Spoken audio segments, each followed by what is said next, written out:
Or is it Memorex? We're live? All right. We live over there, Michael? We got Marcus on this end, we got Michael on this end, and hopefully we have you, the audience, on this end, tuning in for another episode of Elk Talk Live. And it is, what is today? Wednesday, December 13th. We are done elk hunting right now, unless Marcus talks me into taking my Wyoming elk tag and heading down to Wyoming, because I think the end of November or 1st of December it converted to a cow tag. Marcus is over there like, yeah, we should go to Wyoming. Marcus has this, anytime you talk about elk hunting, you can't see him behind the camera, but he's got this big smile about elk. Yeah, elk, let's go, let's go. Anyhow, thanks for tuning in. We told you last week that my strategies, the elements, the hunting pressure, everything else did not work in Arizona. Sorry about that. It's just kind of the way it went, but this week, we're going to talk about application season, we're going to talk about gear and equipment, we're going to talk about any other questions that all of you leave here. But make sure that you are texting Randy to 77453. That's going to get you notified about everything that's going on. And we're still working on some of these bigger drawings. You know, we've been giving away some of the small things. I think this week, what I've decided is we're going to randomly select somebody who asks questions, and we're going to give them a DVD set of all of our old DVDs.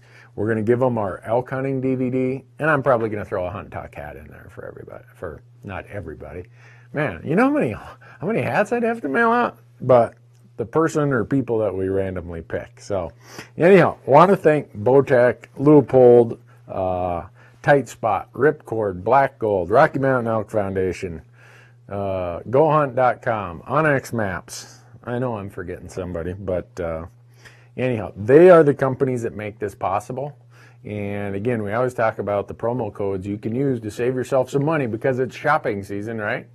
And if your friend, family, parent is looking for something to buy you, I think tomorrow or Friday, my top 10 Christmas items are going to come out on GoHunt.com and on our Facebook and on our Instagram. They'll be everywhere.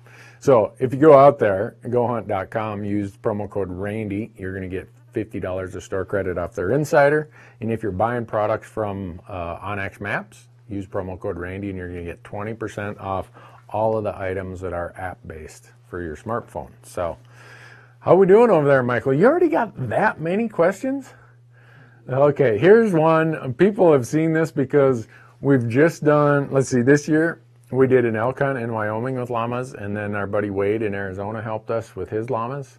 And the question is, are llamas easy to use if you have no experience with pack animals? Yes, well-trained llamas. And we were lucky. All the llamas that we were using, that we were in touch with, were well-trained llamas. And they're low maintenance. They can haul more weight than I thought they could. They're not a problem at all, even for a guy like me. So I grew up in a logging family. We didn't have horses. I wasn't in a ranching or farm family. I know nothing about horses. I've used them a time or two, but they know I'm uncomfortable around them. So if I can handle and take care of llamas in the backcountry, I can guarantee you that you can take care of them. We rented llamas in Wyoming from Bo Beatty at Wilderness Ridge Trail Llamas. I've already reserved 6 of them, and I think he's only got like 60 or 70 of them that he can rent out. So if you want some llamas from him, you might want to get on the ball, because his are really good llamas. They're big. Amazing how much more, I guess, opportunity and ideas are open to you to elk hunting the backcountry when you have llamas. Randy, how do you remove the ivory from your bulls, and what do you do with them? We did a YouTube video on that. Just take a piece of wood, get in there, pop it out. I usually cut it a little bit before I do it, the gum line, and get it in there, and it comes right out. And what do I do with them? I have a whole bag full of them in a drawer in my shop. I don't know what to do with them. Someday I ought to do something with them. I don't know what it would be, but I don't think my wife is into My wife's really not into jewelry, so I'm not going to get any jewelry made out of them. All right, what else we got? A few words on gun care in the field, please. Gun care in the field is like common sense. You're going to be in some bad conditions often. You'll see in a lot of our hunts when the conditions are bad, we put a little piece of duct tape over the barrel, over the top of the barrel. Not duct tape, electrician's tape. They make like a little balloon thing that'll go over there. And then every night, if there's moisture, I wipe it down. Every day, I pull the bolt out of the barrel. I look to make sure there's no obstruction in the barrel. Other than that, I really don't do anything in the field. I'm not there polishing and cleaning and everything else. I do that when I get home. If I keep the rifle out of the elements, especially the bore, I don't have much to worry about. So for me, it's not a big deal of what I do for gun care in the field. It's pretty simple. When looking to hunt old burns, how many years after the fire is the area in its prime for feed and quality, quantity, and habitat recovery? That depends. We were in Arizona. I would normally say you want to hunt it the year after the burn, or from 1 to 8 years after the burn. It depends if you're in a northern latitude, a southern latitude. If it's still the only burn around and it's 10 years old, it's still the preferred food option. But we were in Arizona 2 weeks ago, and we hunted a burned area. It burned a year ago. It should have been absolute prime. But they've had such little moisture that it really hasn't had a chance to regrow. So that burn was of zero value right now. Now, if they get good moisture this winter, this spring, and in the monsoon season next year, that burn might be the ticket. But there's just, you got to look at it. That's why you go there a day early to scout, or a couple days early. You can look at those burns and determine, oh yeah, this is back. This is regenerating high quality nutrition, high quality food, and habitat. So, let's see. How do you choose the ridge to glass from so you don't hike through a bull's sanctuary? Well, you got to play the wind. We just did a piece on our YouTube channel about playing the thermals. I think we released it on Monday. And how you're going to set up to do that depends on the thermal and the prevailing wind. Because if you think you're going to walk through a bull's sanctuary and get above him in glass, forget it. He's already gone. You have to look at how it lays out. And in how it lays out, where's the wind? Is it a prevailing west wind? Are you going in the morning, so you're going to have a downhill wind? Well, then you better be working your way up. Are you coming in the afternoon when you have an uphill thermal? Well, you better be working your way down. Things like that. There's no set answer. I guess the most critical answer is whatever you do, be cautious of the wind and do not let that bull smell you while he's in his sanctuary, because he will blow out of there and he probably won't come back for a while. Randy, have you learned more from hunting success or hunting failure? Hands down, way more from failure than I've ever learned from success. Everything that I've probably had as a moment of success is built on 5 or 6 moments of failure. It's just how it is. You have to be out there doing it, trying, experimenting, failing, but continuing. Even though you fail, don't view that as quote-unquote failure. It's only failure if you quit. Learn from it. Think about, well, what should I have done different? What did I do wrong? Did I get in a hurry? Did I this? Did I that? Did I not pay attention to this? Was I whatever? Those failures are what result in success the next time, and the next time, and the next time. And yeah, when you have success, there's always something to be learned there also. Oh, that did work. I'm going to remember that for the next time. But I'd say most of my elk have been killed as the result of a lot of failures. That's the benefit of getting to go on as many elk hunts as I do. You get to fail at a lot of things and learn a lot of lessons. So, in your elk seasons, you address a bull's need. Do you have a breakdown like that for cow elk? I say it all the time. For cows, it's feed. There is, for all 12 months of the year, 365 days a year, 24/7, cows are based, it's feed, feed, feed, feed is their need. Don't worry about sanctuary. Don't worry about any of the other stuff. If you're cow elk hunting, go find the best food on the mountain, in the unit. You're going to find cow elk. Any hunts left for the year? Not in 2017. Probably go do some duck hunting and stuff when Matthew's home over Christmas. But then in January, we're going down to Arizona. Archery coos deer. I'm right here. This thing right here is really going to get a workout. And Marcus, the camera guy, him and his wife are going down a week early, and they're going to hunt archery javelina. Is that archery javelina, Marcus? Oh, archery javelina. So I'm getting this thing dialed in now that I'm back home. I've been home for 2 days, and the new Realm from Bowtech is going to make an appearance down in southern Arizona, and we're going to be there. It's going to be a ton of fun. David Brinker from Sitka is going to join us. Hank Shaw is going to join us. There's going to be a lot of people there. So what else? Holy cow, Michael, how do we get that many questions? Are elk more active on an overcast day? Yes, that's my experience. They are. I think because it's cooler. I think because they understand the way the shadows and everything are. They feel a little more secure. I've had way more midday activity on overcast days than I have on bright, sunny bluebird days. So, oh, Dean, what is my single most important accessory for the hunt? So when you say accessory, I'm thinking it's not my weapon or my firearm or my bow, whatever that is. So I'm going to say something other than that. My optics, probably my binoculars. You see me. I wish I could show you my new Leupold prototypes that I've been using. They're cool, but I can't. So those would be right up there as one of my best, most critical accessories. I won't go without binoculars. The other might be my smartphone app from Onyx. Those are probably the two things that when I'm going through my checklist, don't leave home without it. What rangefinder do I use? I use Leupold has it's RX 1200i. It's got the TBR system, the true ballistic range, so that if you're shooting at uphill or downhill angles, it automatically compensates.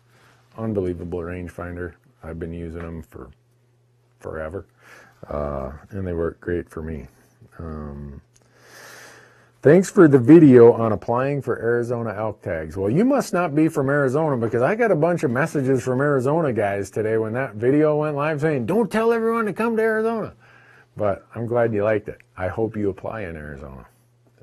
They don't look you up in the phone book and just mail tags to you, so make sure you apply. So, do you carry around a sheet for cutting up an animal? I use an ultralight tarp, and it has been one of the better items in my pack. I have a piece of plastic / visqueen. Some hunts, though, if it's not too much distance, I will bring a very small sheet. I think it was the moose hunt we did this year with Matthew. I knew we weren't going to be any more than a mile away, and I knew we were dealing with great big unmanageable quarters, and that we were going to be boning them out. So in my pack, in a little corner there, I stuffed a small bed sheet, and we laid that out, and man, that saved us. That just kept everything way cleaner. But in our more intense backcountry hunts, that's just weight I'm not going to carry.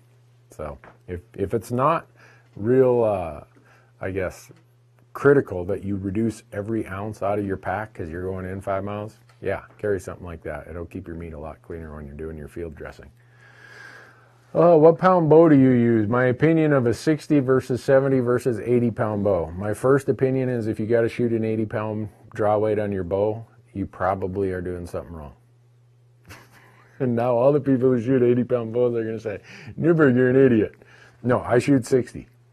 I just works for me. I have a bum wrist and a bum shoulder. I used to shoot 70, and I got fatigued, trying to hold back longer, shooting and practicing a lot just because of my shoulder and my wrist. And if you have a super good broadhead, you shoot quality arrows, you practice a lot, 60 pounds will do it. So I don't have a strong opinion one way or the other. Whatever you want on your draw weight, that's what you should use. During the rut, if it starts raining, do elk head for the dark timber or just hang out wherever? Is it worth hunting in the rain, or should you just find cover and wait it out? Depends on how much rain you're talking about. I don't see that elk run to the dark timber. I've seen elk standing out in the middle of the prairie in rainstorms. They They got a really good coat. They got better weatherproofing than humans do. So I've never seen it affect them. Probably the one thing you want to consider when you're archery hunting for sure is if it's raining and raining hard, you know, when you hit that animal, the whole idea is that animal is going to hemorrhage and you're going to follow the blood trail to where it died. If it's raining really hard, you might lose some of that blood trail. And that could be a risk you don't want to take. And even to some degree, the same could apply in rifle hunting. So, I don't know, I don't change up much when it's raining. I keep hunting, with one exception.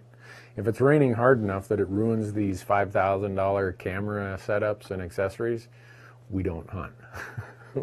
We go back and find something else to film back at camp. So, how much snow does it take to push elk to lower elevations? A lot. At least bull elk. Cow elk and young bulls will leave early, but a big mature bull elk that's 4.5 or older, it's going to take a lot of snow. It can take 2 feet of snow, but also part of it is what's the temperature. If it's still mild and there's just a lot of snow, they don't have to burn as many calories to stay warm because the temps are staying in the 30s or 40s. Now, you get temps that drop below 0 and you get a foot of snow, they have to move. So it's a function of temperature as much as it is snow. And if it's crusty snow, say you get a bunch of snow, it warms up, and then you get a cold stretch, and so now there's a big coat of ice on top of that snow, then they have to move also because they really struggle to paw through that really dense frozen snow. So, man, tips for a Midwest whitetail hunter headed west for elk. Don't forget how you kill whitetails. Use some of those same tactics and strategies and you'll kill elk. What are you whitetail hunters really good at? Managing scent, right? And in the whitetail world, a lot of you guys do it with just showering down and all clothing and scent control products. Well, that's not gonna do the trick out west when you're real active, you're hiking for elk. But same principle applies. If they smell you, you're in trouble. You have to play the wind. Don't worry about all these scent control products. Don't bring your whatever, you know, Ziploc bag suit that makes you feel like you're going to sweat to death. None of that's going to help you when you're elk hunting. Play the wind, know what thermals do in the morning, in the evening, in the afternoon, and play the wind. You whitetail guys have a lot of success out here elk hunting because you're super conscious about the wind and scent, and that gives you an advantage. So I would say do what you always do. If there's one thing maybe that you're worried about as a whitetail hunter, at least I was when I moved out here, I thought noise was a big deal. And yeah, you don't want to make any more noise than you have to, but I take off running at elk at times. I'll grab myself, maybe the crew, whatever, and we're trucking. There's none of this tippy-toe stuff. If elk are going somewhere and you want to intercept them, you better get there. Elk going through the woods are noisy. So that's probably one of the things that I think whitetail hunters, what would I say? They not overlook, but they don't realize how much noise you can get by with in elk hunting. But they're really good at knowing how little scent and odor you can get by with when elk hunting. So, how do you stay focused after glassing 2+ hours at a time? I just know that the next time I glass over at that hillside, there's going to be a bull standing there. For part of staying focused and excited in long glassing sessions is to have a plan. If you don't have a plan and you said, well, I'm just going to plop down here, what the heck, I'll guarantee you within 15 minutes your mind is going to be bored and you're going to be thinking, well, I'm in the wrong spot, I'm this, I'm that, there aren't any elk here. I don't just randomly say, I'm going to stop here and glass. I go to places with the specific purpose of glassing because my scouting and my research says, you know what, this basin has elk. I just got to find them. And so when you know that and you're confident that there are some elk there somewhere, you don't get bored very easily. And well, in this case, they asked 2 hours or whatever. I can sit there. I mean, in Arizona, we sat there for 10 hours a day, daylight to dark, same rock, glassing the same hillside, because we knew there were elk there. Oh, On my Arizona hunt, there were ravens flying overhead making their noise. Do you believe there is a correlation between deer and elk and crows or ravens? No, I always say that. I always say, oh, get ready, the ravens, they're hungry, they're coming. If there is, I've never noticed it. If I were to believe that, I'm sure it would have to be some sort of superstition. So Eric says, Merry Christmas, Randy. Merry Christmas to Eric and all of you. When is Christmas? What do we got? We don't have long. Well, we got 12 days to Christmas. Holy cow, I better do my Christmas shopping. My wife is out of town, so I got a little leeway here. You got anything over there, Marcus? Do I use practice broadheads? Chuck asked that. Yeah, I do. I have some broadheads that are dulled up. Maybe I shot a grouse with them or something, but I have broadheads that are identical to what I'm going to be using in the field, and I practice with them a lot out at my, I have a range in my yard. I would never take broadheads to, an indoor shooting facility. In fact, most of them, like Big Sky Archery here, where I shoot in Montana, in Bozeman, they have a big sign, no broadheads allowed on this range for safety purposes. For me, I'm the only one shooting at my range, and I want to know how my broadheads are performing based on how I've tuned my bow. So, yeah, I use them a lot. What camera does your camera crew use? What do we have here? These are Sony Z150s, is that what they are? PXW Z150s. We got two of those. We got a Sony FX7. We got FS7. We've got a Canon XA20. We've got Sony A6300. Possibly pretty soon a Sony A7R2S, something like R3. Okay. So, and what do you got, Michael? What's your digital? Canon 5D Mark IV. So we got a Canon 5D Mark IV. Trust me, you don't need what we need. If you look behind here, this is the biggest junk pile you've ever seen. But it's not junk. It's really expensive camera gear. So, let's see. If you do bonus point only draw application in Arizona, do you have to buy the hunting license fee? Yes. Just about every state, in order to build a point, you have to pay and buy a non-resident hunting license. So the way I justify it is I don't just apply for elk, I apply for antelope, and then in June I apply for deer and bighorn sheep. And if I don't draw any of those, you've seen me down there hunting dove, hunting quail, hunting javelina, hunting coos deer. This year I'm going to hunt in an area where there's both coos deer and mule deer, and those are over the counter. Just go buy it at sporting goods store kind of tag. So I try to get a lot of value out of my Arizona license. It's warmer that time in the winter, so that's why I go to Arizona in January. And you never know, you might luck out and draw, just like I did this year. I only had 4 points. I did not expect to draw Arizona elk this year. We just put that hunt up on our YouTube channel, and go watch it. You'll see it was a great hunt, especially for only 4 points. So if I hadn't bought the Arizona non-resident license those years, I wouldn't have been able to get a point, and I wouldn't have drawn that tag. So, all right, what can a guy from the East do to get involved in conservation? That's a good question. Yeah, I don't care where you live, East, West, Midwest, North, South, city, country. To get involved with conservation, there's probably some sort of rod and gun club nearby. If you're in a really urban area, I'm sure there are still chapters of the large conservation groups. There's probably some land conservation groups, even if they're not hunting centric. I suspect there's some sort of river, stream, water quality conservation group.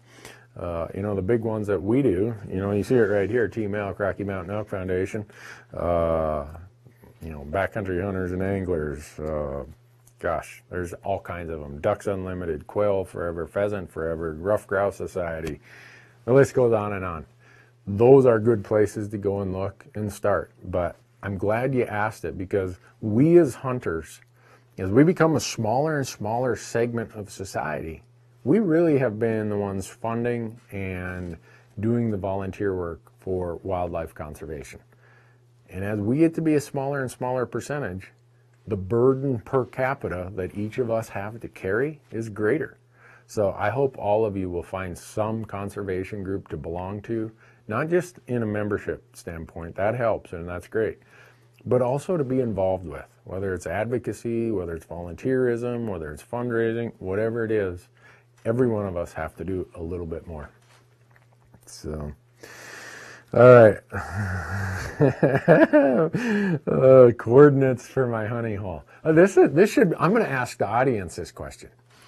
So, the Rocky Mountain Elk Foundation has asked me if I would ever auction off my GPS with all my waypoints, all my coordinates, and all my trails on it. I mean, I love conservation and I will do anything for the cause of elk. But would any of you auction off your GPS with all that information? And if so, what dollar amount would you have to get in order to, in other words, would you put a reserve on it to say, look, I'll auction it off, but the Elk Foundation gets, the minimum bid I'll accept is some number. I don't know. Maybe when I'm done with this gig and I'm too old and I can't do it, I'll auction off my Montana coordinates and my Wyoming coordinates and my whatever. Or maybe I'll just give them for free to folks who watch Elk Talk live. Marcus is back there laughing like, yeah, right, sure you will. Going on my first elk hunt next year, what is the most common mistake new hunters make? They don't have a plan, and they don't have the proper expectation. Have a plan before you go. We've done a whole series on this out on YouTube about e-scouting. Have a plan. Second, have proper expectations so that when it gets tough, and I can assure you it's going to get tough somewhere along the way, mentally you don't give up. You stick with it. If you have the wrong expectation that this is going to be easy, on TV I see blah, blah, blah, well, even on our show, we're taking 5 days of hunting and compressing it into 20 minutes. So it looks like we're seeing a lot of elk. Well, there's a lot of times in between there where we're just busting our hump, hiking, freezing, sweating, not seeing any elk.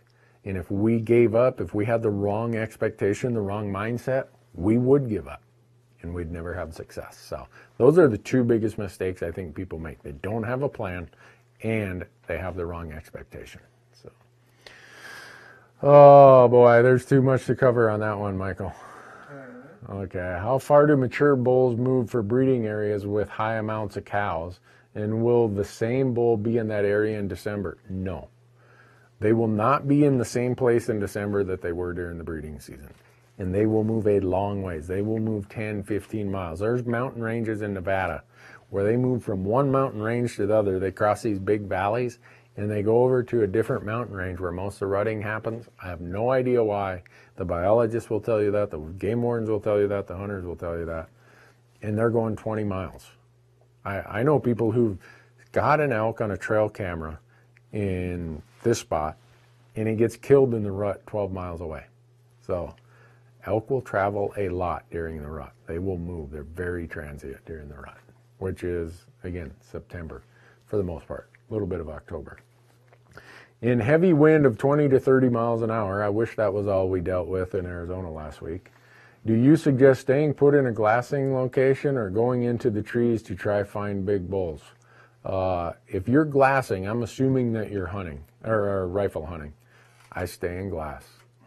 Going into the trees it reduces your opportunities significantly. If you have fresh snow and you've cut fresh tracks, your odds get a lot better. But if it's windy, 20, 30, like in Arizona, it was 40 miles an hour, we just stayed put. And we did glass up bulls. I think we saw 13 bulls in those periods of hunting. And you just got to stick with it. It's tough. I mean, we were windburned. Our eyes were from dust and other particles blowing in the air. Your eyes are burning, but it'll work. Going walking through the trees, that's kind of a crapshoot. That's saying, I kind of give up on my plan. I'm just going to walk around out here. And you might have luck. And that's, luck. And you'll get one. But it is random luck usually at that point. So when e-scouting, what do you look for in a good glassing spot? Again, go watch our e-scouting video on YouTube. We talk about this in great detail. Really, I'm looking for a spot that I can glass multiple locations from one spot. I'd never go into a glassing spot where I can just glass this place. I want to be able to glass here and up there and over in this basin and on that ridge. I have my spots marked on the map, and I find glassing spots where I can cover as many of those as possible. So, oh gosh, you got any, Marcus? Someone was wondering, they saw that you had a stick on your pack during the Arizona elk hunt, packing out the antlers, and they're wondering what that was for. Oh, so someone noticed in the Arizona elk hunt that we just put up on YouTube that when I had the rack on my back, I had a stick going across right here. So the antlers came down. Uh-oh, that's going to fall. But I'm going to try to do this without creating a disaster here. I'll break something. So assume this antler is tied or attached to the skull right there. Well, the weight of these antlers would swing that way down, and it would be hitting the back of my legs. So what you do is you get the head in a good position, and then you put a stick across here. You saw me tape it, and it goes across to both antlers. And with both antlers, then that stick, you set it up high enough so that it comes across your pack. And by that, it only lets the bottom of the antlers go down so far, and then the antlers aren't hitting you in the back of the calf or the back of the thigh. So that's why we do that. I see a lot of people walk around with, when they pack their bull out, they put the head on and they walk around with it like this, or like this. I mean, you think about the physics of that. That's way out there wobbling, so it creates way more force the further away from your body it is. Way harder to control. It's going to get hung up in brush. And if you're in a place where you're concerned about other hunters, carrying it out with it way up in the air like this, you're kind of advertising that, hey, you know, if somebody here gets excited and wants to shoot me, I'm going to look like an elk. I try not to do that. So that's how we end up doing it. It works for us. Works really good for us, actually, and it stabilizes the loads. And a lot of times you'll see we even put another load of meat underneath that. So we'll have a load of meat like a front quarter or a hind quarter, and then we'll have the head sitting on top. And one of the things you want to get handy with if you are going to be a backpack elk hunter is knowing how to load your pack properly, so that it almost feels like you're just wearing a coat. I mean, you want a really good pack. You see that I use the Metcalf pack from Mystery Ranch. They're really good. They can carry heavy loads, but they fit your body perfectly. If that load is going some direction, my whole body's going that direction. And the inverse is true. That load is going wherever my body says we're going. Nothing worse than having a load that's wobbling and flopping and rocking back and forth. Oh, no, thank you. So, know how to do that. It's going to make your backpack elk hunting way more productive, way more comfortable. Got another one, Marcus? Marcus has been typing and scrolling there. I've been taking all of Michael's questions, but someone saw that was a shed antler. They thought you hung all your shed antlers in trees. Oh yeah, I do hang all my shed antlers in trees. This is not mine. I wouldn't carry something like this out. This belongs to Marcus, the camera guy back there. He's got a problem with collecting shed antlers. I would have left this up in a tree. Where was it, Michael, where we just saw that deer deadhead and I hung it up in a tree? Was it Arizona? Yeah, it was Arizona. Yeah. It was either Arizona or Nevada. Yeah, and I told you were fired if you had touched it. Oh, no. That was our Montana deer. Okay. Well, then we did find a shed deer antler in Arizona, and I hung it in a tree, and within, 10 minutes, we saw those 3 big bulls. I'm telling you, there's something karma, some sort of good juju about hanging antlers in trees, so. Randy, do I have a public speaking schedule? Yeah, I do. It's too long to list. I'll be all kinds of places this winter. Almost every weekend in the winter, I'm traveling somewhere, being an MC for an event or giving a presentation or whatever. I'm not sure why, but I appreciate that people show up when I do it. But the reason I'm able to do it is because we have so many great companies let me go and do these conservation things when I do these for conservation events, I never charge a fee, nothing. I just say, you know, pay my gas to get there or whatever. And all these sponsors that bring you Elk Talk Live, that bring all of our other platforms, they tell me, we want you out there, Randy. That's why we are supporting you.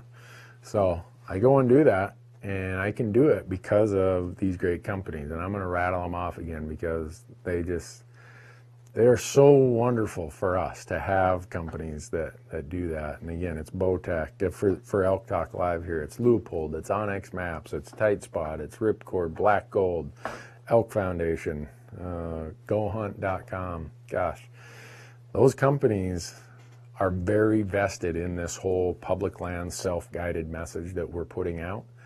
And they tell us, get on the road, Randy. Go preach the gospel.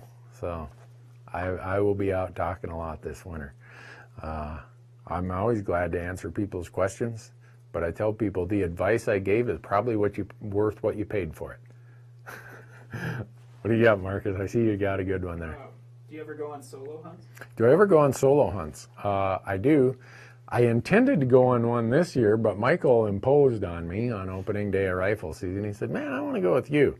But unfortunately, my days of solo hunts are a lot less than they used to be, just because we want to tell the story of what the entire season's like, what I'm doing, how we're fitting all this in, little things that might happen along the way.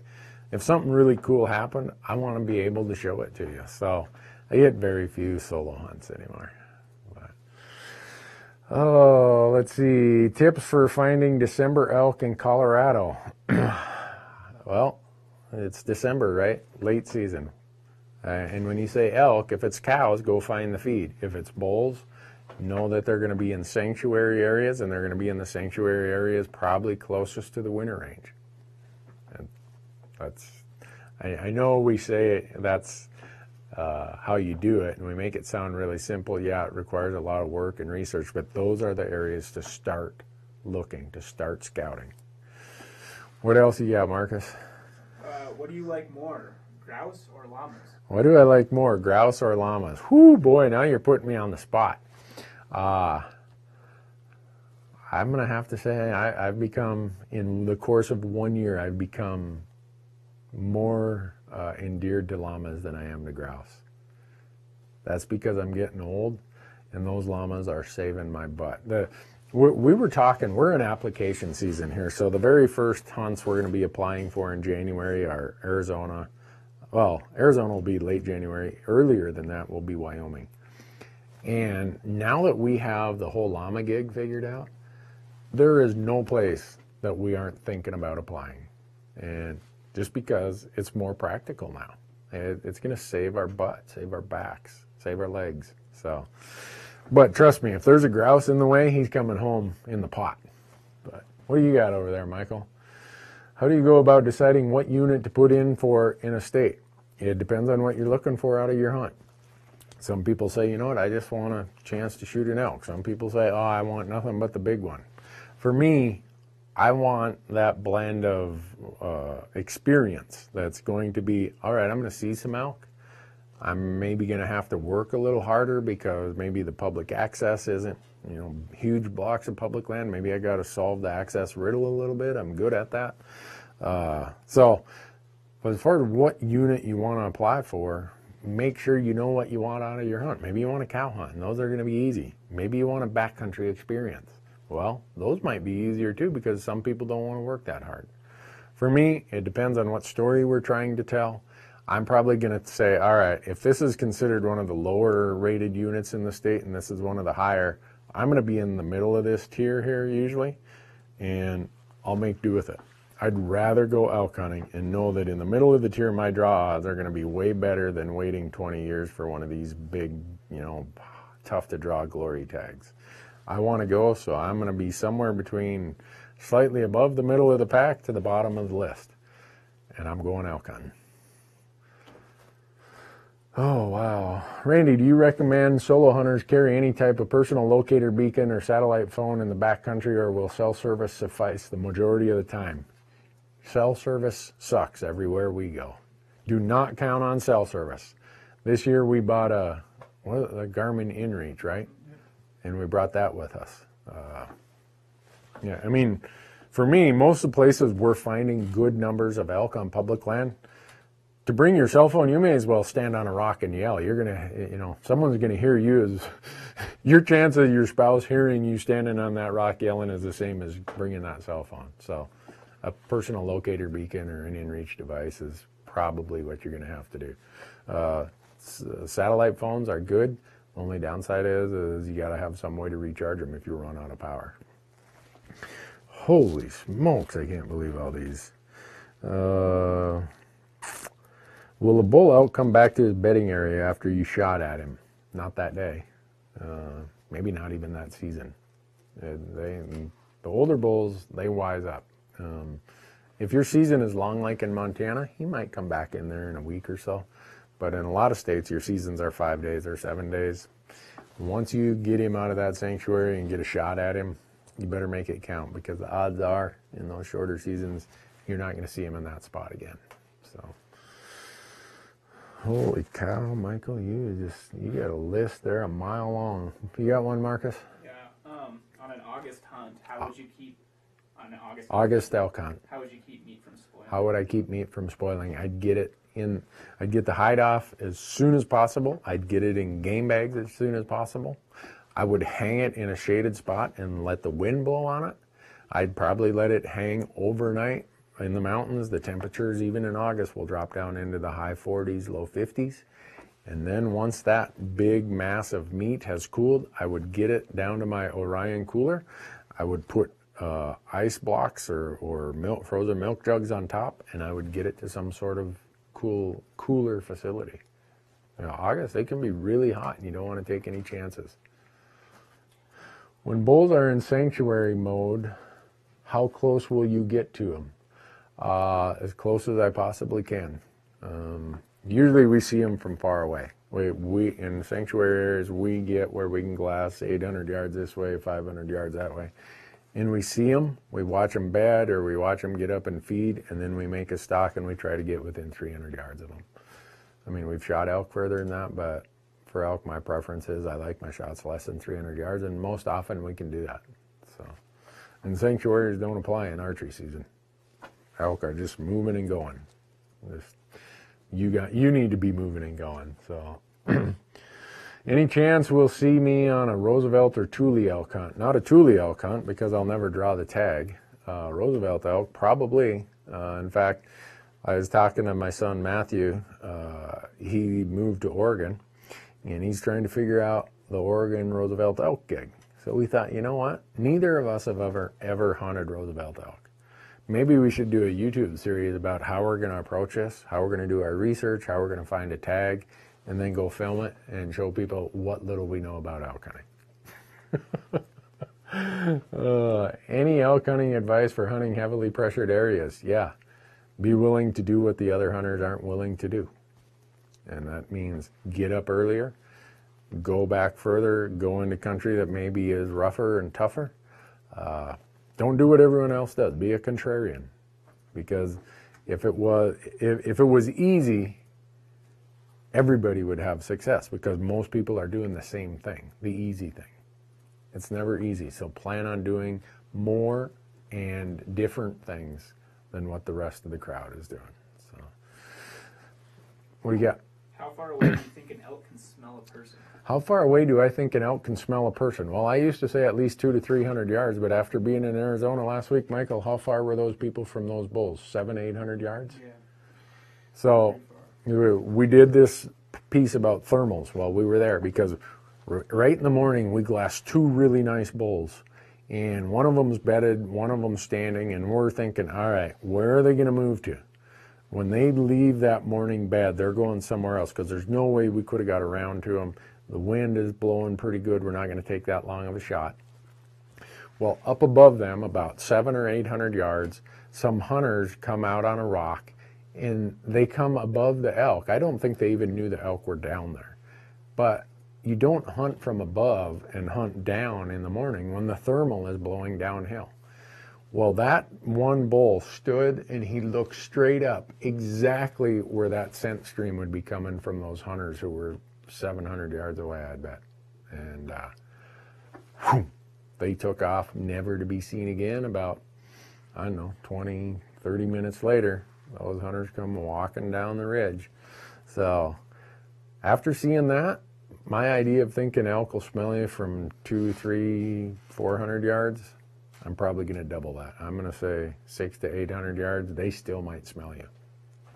Some people will say, oh, that's BS, Newberg, and maybe it is. Maybe it was just coincidence and accident, but that bull was locked on to where those hunters were, and there's no way he could have seen them. And their scent and that thermal was coming right down to where those elk were. So I'm going with that for right now.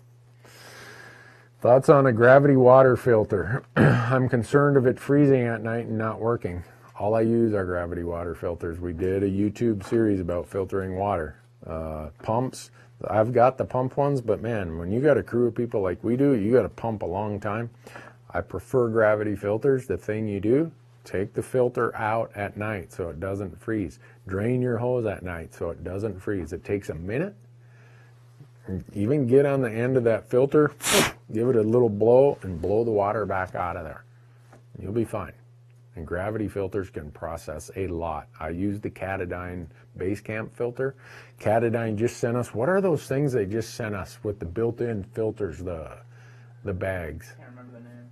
Oh gosh, I can't remember. We didn't get it. They sent them to us late this season. We didn't get a chance to use them, but they look slick. They're like a water bladder with a built-in filter where you just go fill it up and off you go. And it's got like a little pull-out water bottle kind of thing that you drink out of.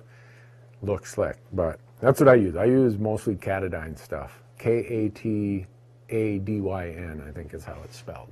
So, what spotting scope do I use? I use most of the time for elk hunting. I'm going to be using my Leupold Gold Ring 60 millimeter. I believe it's 15 to 40 power. Or no, 12 to 40 power, if I remember right. It's lightweight, it's compact. It's the lightest 60 millimeter spotting scope I know of, and that's what I usually bring with me. So, how are we doing? Holy cow, we've been going 47 minutes already? Whew.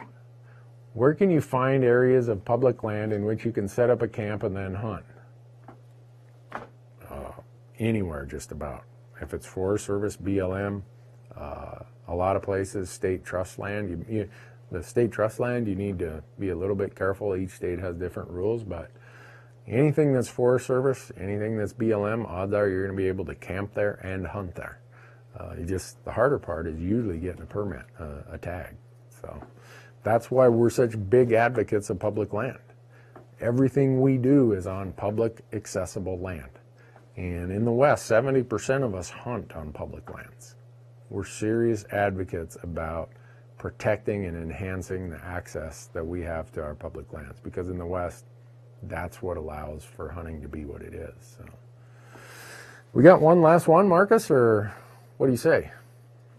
I hope people share these with their friends. They must be sharing them. We got a ton of people online today. This is crazy.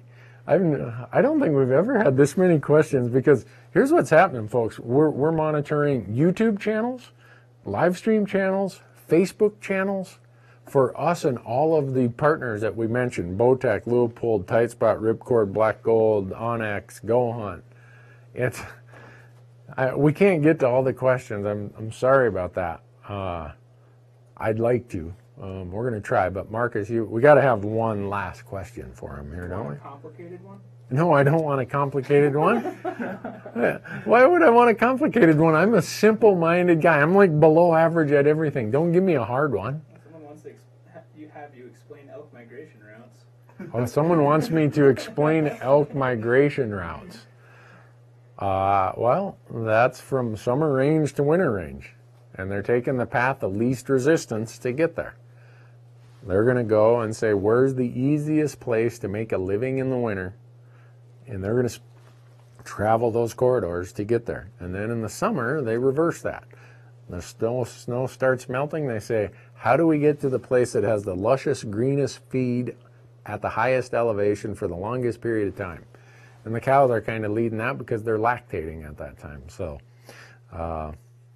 go to your game and fish offices. They will usually have maps that show where the migration corridors are. In fact, Colorado's, I think they call it the Interactive Atlas or Hunter's Atlas. It actually shows the migration routes. It shows summer range, winter range, and the migration corridors. Really helpful, really useful information. I use that all the time when I hunt states like Colorado. So with that, I think we're going to have to call it a wrap, guys. Unless you guys, have we forgotten something that we just can't let the audience go without? No. Oh, I know what. Oh, I forgot to mention this. Amazon Prime. If you are an Amazon Prime subscriber, you can watch all of our content for free. And we just loaded up some other seasons of Fresh Tracks that are now, we're going to start making them live in the next couple weeks. And all the stuff we filmed this year, the first place you're going to be able to see it, the full complete story, is on our Amazon Prime channel. So it's Fresh Tracks, Leupold's Fresh Tracks with Randy Newberg. And we're still doing all of our stuff on YouTube. You guys have been watching some of our day-by-day stuff. A lot of behind-the-scenes stuff there. The podcast, Hunt Talk Radio, you can watch us there. You can get us on our hunttalk.com forum. And with this Elk Talk Live thing, please share this with your friends. And if you want to be notified when we're going live, text Randy, R-A-N-D-Y, to 77453. Merry Christmas, everybody. We will see you one more time before Christmas. Next Wednesday is, what, the 20th? Am I seeing that right? The 20th? Yeah. All right. Hopefully it's not snowing as hard at your place as it is out here right now. I'm going to have to lock in the hubs to get home. Thanks for watching. We good? Man, that was a lot of questions.